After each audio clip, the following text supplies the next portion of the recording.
నా పల్లెటూరు, ఇదే నా తల్లిగారు.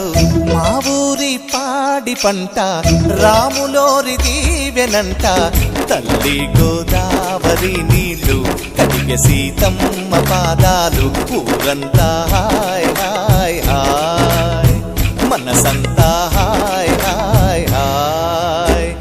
ఇదే నా పల్లెటూరు, ఇదే నా తల్లిగారు. మా ఊరి పాడి పంట రాములోరి దీవెనంట.